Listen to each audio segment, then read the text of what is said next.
Welcome back to A Note in the Margins. Today's book is Plato's Apology of Socrates, which is written around 399 before Christ. First, the title, because almost everyone misreads it. The word apology comes from the Greek apologia, which doesn't mean saying you're sorry, it means defense.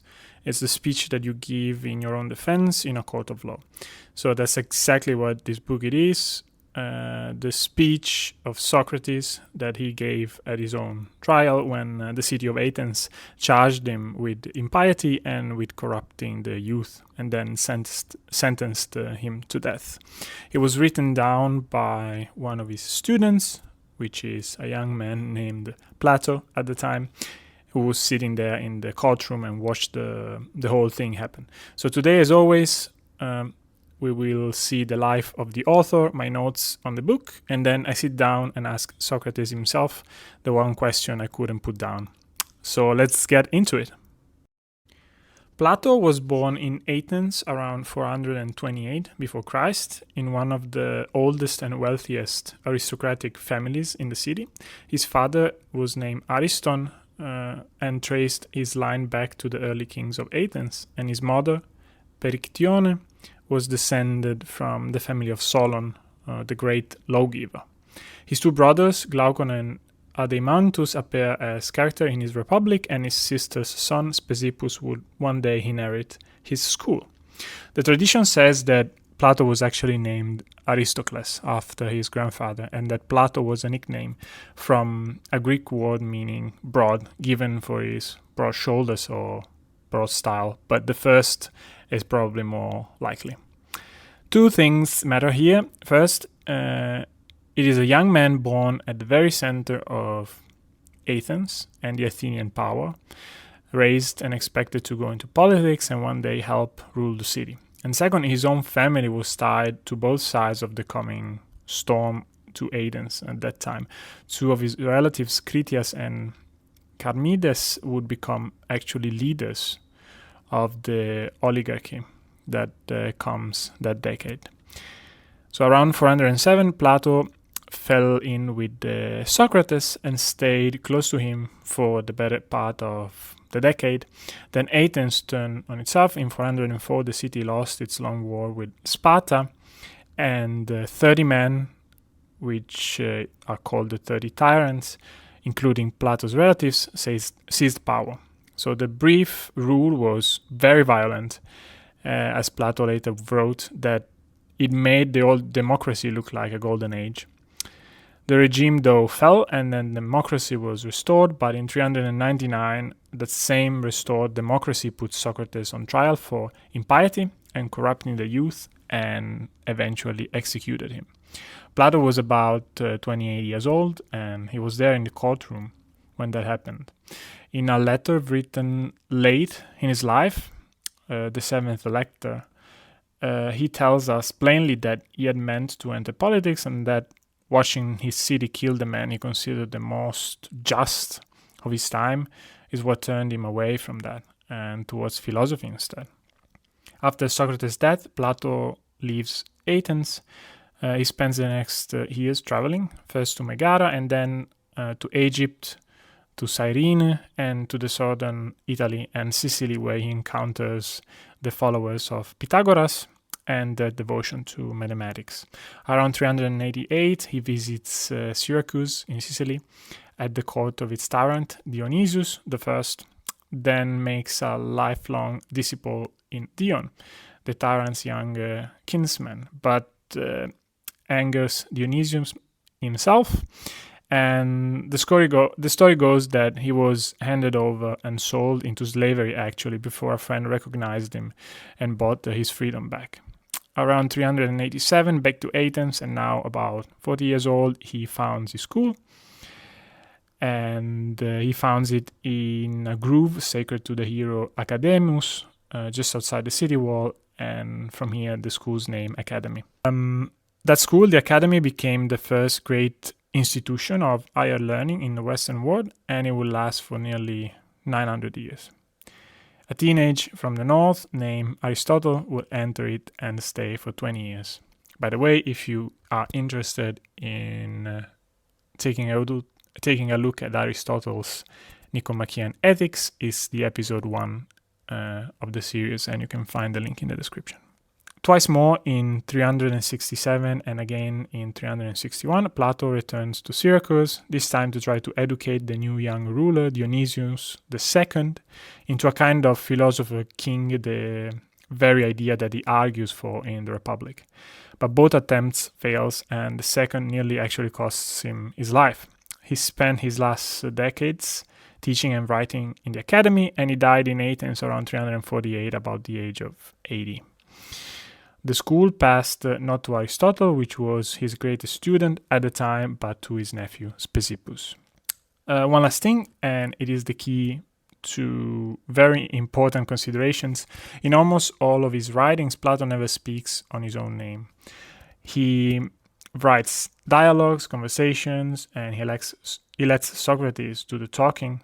In fact, his entire body of work, you can find the name Plato only twice, both time connected to the trial and death of Socrates that we are going to analyze now.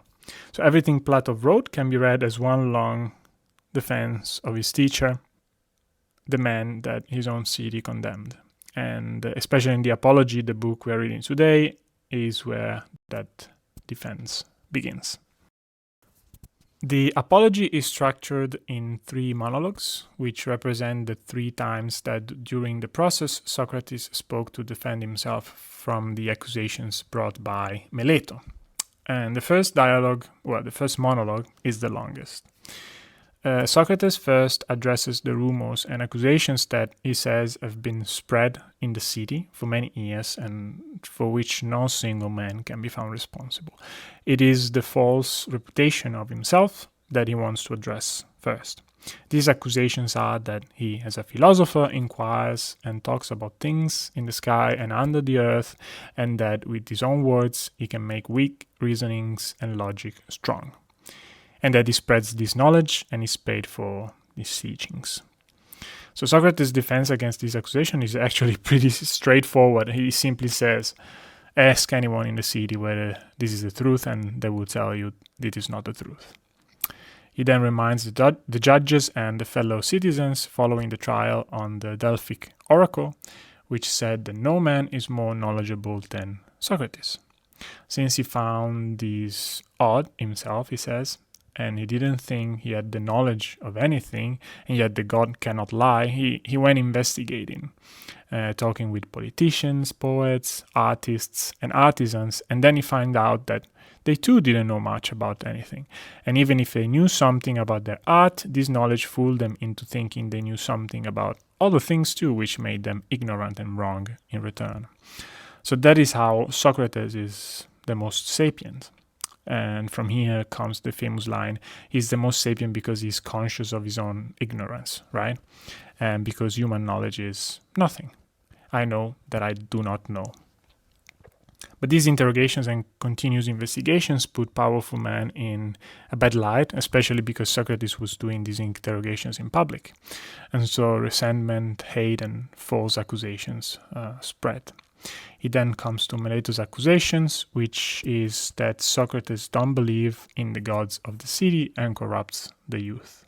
He interrogates him, trying to demonstrate that Meleto doesn't know anything about the things he is accusing Socrates of doing wrong, such as educating the youth, and here the fact that he's young and he is remarked upon and as knowledge and experience are associated with age.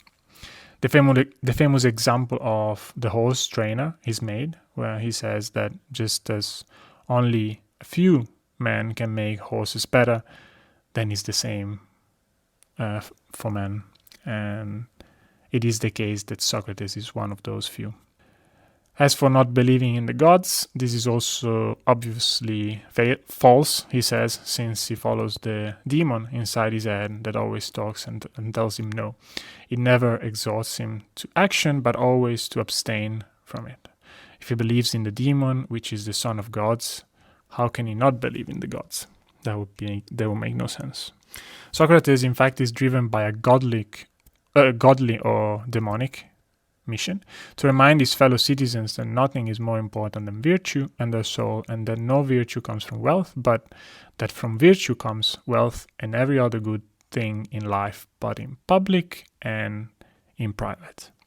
He's like a fly, always annoying and exhorting the beautiful and majestic horse that Athens is, so that it doesn't fall asleep or fall prey to inaction.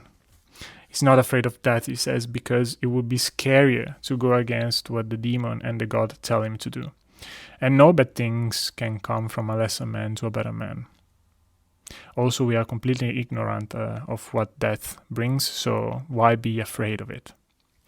When the judges condemn him, he has the possibility to speak again and tries to change the penalty to a lesser one, such as exile or monetary fine, and instead he proposes the honor of being given access to the Prytaneum, where excellent figures and athletes who had brought honor to the city were allowed to receive free meals. It was one of the highest honors in the city, and Socrates says, "As I never did anything wrong to anybody, I would not do wrong to myself by asking for a punishment I don't believe I deserve." Anyways, he then ends up proposing a fine of 30 minae, which Plato and others will guarantee, as he has no money.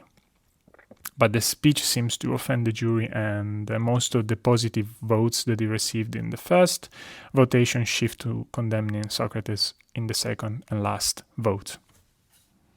So Socrates is condemned to death. There was usually no time for the accused to speak after the second decision, but Socrates seemed to take advantage of the chaos and animation following it to give a last short talk.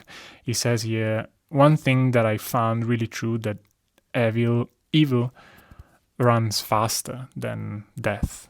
He says that he prefers to die rather than to live by having cried, prayed, and used clever words to save himself, since here, as on the battlefield, one can have his life saved if he throws down his weapons and starts imploring the enemy. He says this is worse than death, and evil has not reached him, but it has reached his accusers and the judges who voted for his condemnation, because they went against what is true. And also they didn't reach what they wanted, because Socrates makes a prophecy. The reason why you now condemn me is to stop being interrogated and prove that you don't know, and that you should instead take care of virtue and soul instead of wealth, power, and other things like that.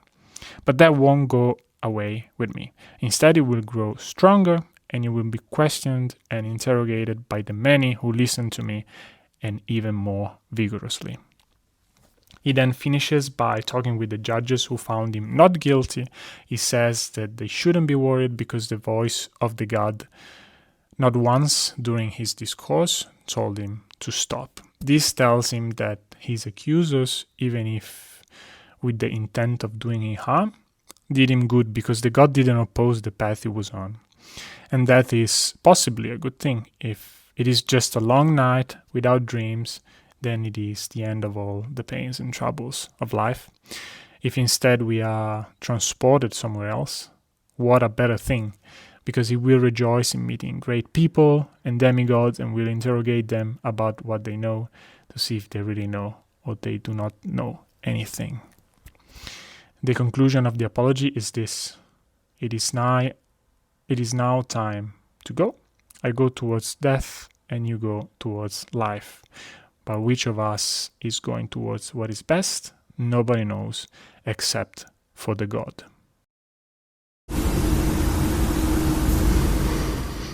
If you want to read my notes and reflections on the book, you can sign up to my free newsletter. The link is down below.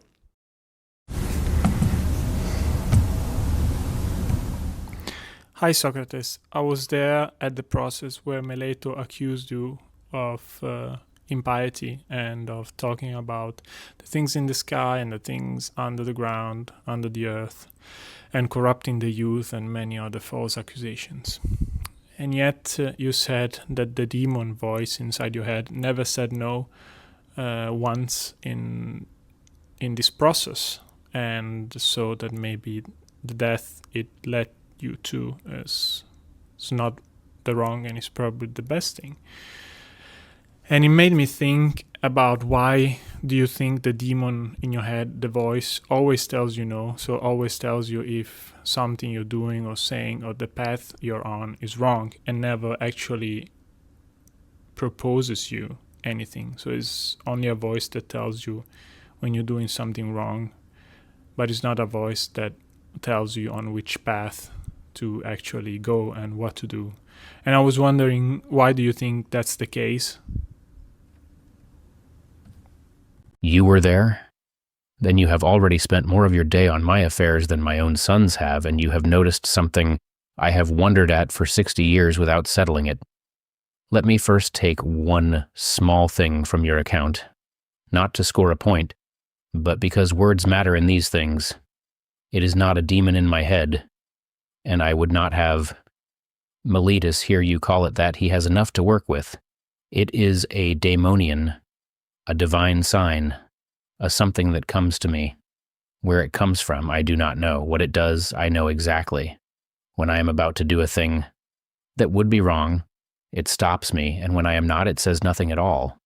You are right, that at the trial, it never checked me. Not when I left my house, not when I mounted the platform, not in the middle of any word I spoke. And since the sign has stopped me before over-trifles, its silence there was the loudest thing in the courtroom. But your question is the better one. Why only no? Why never a yes this way? I do not know. I have never been able to question it, and it does not answer questions, which makes it very unlike my friends. Still, let us guess together, and you must stop me if the guessing goes badly. Consider first the craft of my father. Sophroniscus was a stonecutter. When he made a figure, he added nothing to the block. He only took away what was not the figure. The stone was there before him, and the shape was in it, and his whole art was refusal. Not that, not that, not that. Perhaps a god who wished to help a man without making him into a tool works as my father worked, by removing, not by adding. Now consider what would follow if the sign did tell me what to do. Suppose it said, "Go to the agora, speak with the young man in the blue cloak. Say these words to him." I would obey, and I would be right, and I would be a well-trained animal. Whose life would that be? Not mine. The doing would be the gods, and only the walking would be mine. And here is my difficulty. The one thing I think I know is that a man's soul is his own work, and that he cannot be made good by being told, any more than a boy can be made a flute player by hearing me hum. If a voice supplied me with all my answers, I would have no need to examine anything, and I would go to my death, having never once found out for myself what justice is. The sign, by staying silent, leaves me the whole of my life to do. And there is this too. Notice what the sign guards, and how narrow it is. It does not warn me away from poverty, or from being laughed at, or from the hemlock. It has never once told me to avoid a hardship. It rouses itself only when I am about to do a wrong, which fits, does it not, with the one conviction I would go to my grave defending, that the only real harm a man can suffer is the harm he does himself by doing injustice. If that is true, then a man needs a warden at exactly one gate. Everything else, which trade to take up, which city to live in, whether to answer Meletus or flee to Thessaly, cannot ruin him, so he may safely be left to work it out with his own reason and his friends. Why would a god trouble to steer a man past what cannot hurt him, though I will grant you the harder half of it? What is forbidden is few and can be pointed at. What is good to do is without number, and no voice could list it.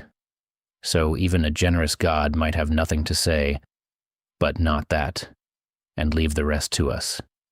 But now I want the thing back from you, because you have set the trap and I have walked into it. Which would you rather be given? A voice that says, "Not that," and leaves you standing in the road, free and ignorant of which way to walk, or a voice that says "this way" and takes the road from you.